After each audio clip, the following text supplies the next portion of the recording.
Firman Tuhan berkata dalam Mazmur 62 ayatnya yang kedua, dikatakan seperti ini, hanya dekat Allah saja aku menjadi tenang. Artinya bahwa kalau kita mendekat kepada Tuhan, kita mengalami ketenangan. Sebaliknya kalau kita menjauh dari Tuhan, kita mengalami ketakutan, kita tinggal dalam kegelisahan, kita tinggal dalam ketakutan, kekhawatiran yang berlebihan. Karena apa? Soal jauh dan dekat itu menentukan kapasitas hidup kita, bahkan kualitas hidup seseorang. Jadi bagaimana, apa yang harus kita lakukan? Mendekat kepada Tuhan jika Anda dan saya ingin hidup di dalam ketenangan. Tenang bukan berarti tidak ada masalah. Kadang kita ada di tengah badai, tapi karena kita mendekat kepada Tuhan, ada ketenangan.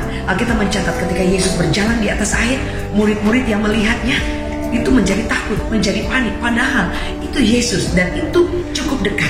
Tapi karena mereka tidak memiliki cara pandang yang benar, mereka tidak tahu kalau itu Yesus, sehingga mereka mengalami ketakutan. Jadi ketika kita mendekat kepada Tuhan, kita akan dibukakan cara pandang kita. Kita tahu siapa Tuhan, kita tahu siapa yang berjalan bersama dengan kita, kita tahu siapa yang melakukan mujizat. Kedekatan kita membawa kita menjadi tenang. Kedekatan kita kepada Tuhan membuat kita boleh melihat Tuhan dalam segala kesulitan, dalam segala masalah. Ketika kita tahu siapa Tuhan kita kenal Dia.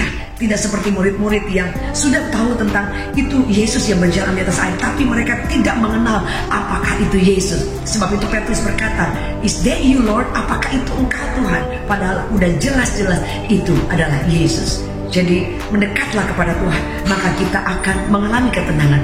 Mendekatlah kepada Tuhan, maka kita akan mengenal Dia, dan kita tidak akan menjadi takut dan panik ketika di tengah badai dan gelombang.